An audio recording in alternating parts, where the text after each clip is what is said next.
Shaitan sets his throne on water. You know that hadith, right?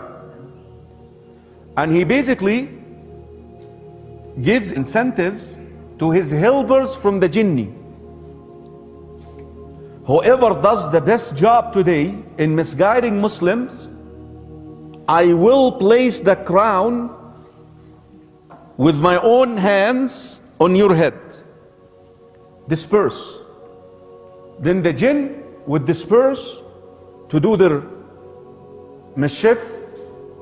The shaitan, he sits with his shayateen, they're giving him reports. So one shaitan says, I made this man commit zina. And shaitan, he just hears him. This is in Bukhari and Muslim, so it's a sound hadith. And another shaitan comes and says, I made this man steal. I made this guy do this. I made this guy do that. I made this woman do this. I made this woman make, remove her hijab. So they keep on, submitting their reports to him. And then one shaitan, one guy comes and say, I made one man separate from his wife. And he says, you're the man. Anta, come, anta. And then he will bring him and says, sit next to me. You're my beloved one. This jinni will stand up and say, today I was able to separate a husband and a wife. You know what shaitan will say? Ni'ma ant. You are my man. Come out. And crowns him. Hadith Sahih Muslim, Hadith Jabir. Reflect upon this. Smoking weed is haram. Killing is haram. Adultery is haram. Name any sin you want. Divorce is not haram. Divorce is not haram.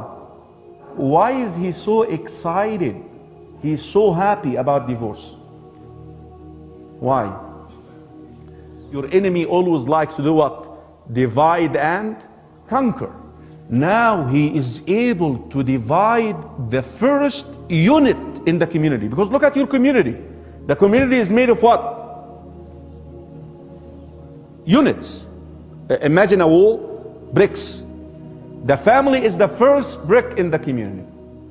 The first unit. Becomes then easy to divide the community, divide a congregation. He has long-term plans. The one who separates between a husband and a wife, he is most beloved to shaitan. Be careful. Don't let the shaitan trick you.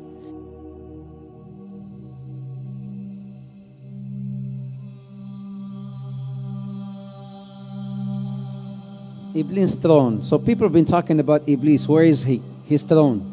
The Prophet ﷺ has reported, in a very sound hadith, which is in Muslim, reported by Jabir, that Arshu Shaitan, Arshu Iblis ala al-ma. Arshu Iblis ala al-ma. The throne of Iblis, the throne of Shaitan, this is the master Shaitan. The master Shaitan, his throne is on water. Where? What water? What ocean? Allahu Ta'ala a'lam. But there are certain indications that could maybe tell us where his throne could be. There's another hadith where it says, "Innahu." This is also in Muslim. "Innahu inda barzakh al-ma." Inda barzakh al-ma. What's a barzakh? A barzakh, it's like a partition. When you have the sweet water and the salty water, بينهما برزخ لا يبغيان, whereby the sweet water does not merge with the salty water. That's a barzakh. That's a partition. In this hadith, he says he is on this barzakh. His throne is on this barzakh. His throne is on this barzakh, which is again somewhere in an ocean. But now, I want to bring something up here. Have you heard of Triangle of Bermuda? What happens there? Something that nobody could still explain up till today. Flight 19. Have you heard of Flight 19? That disappeared. All these flights and ships that disappeared. The Tiger 1948. They got the black box. They hear the guy saying, I see something. I see something. I don't know what it is. And nobody could explain. I see something. I don't know what it is. And then they said, okay, we're sending help. It's been recorded. You can play it. You can find it on the internet. We're sending help. We're sending help. Is it okay? And then the guy comes back and he says, no, I cannot control the plane. I cannot control the plane. I don't know what's this. I don't know what it is. And then he goes back again and he says, don't send nobody. Don't send no one. Nobody can help. Don't send no one. And then he just, after some time, disappeared. It's not only one flight, but there's so many flights that disappeared and ships that disappeared off of this Bermuda. So some said, does that mean that maybe the throne of Shaitan is there?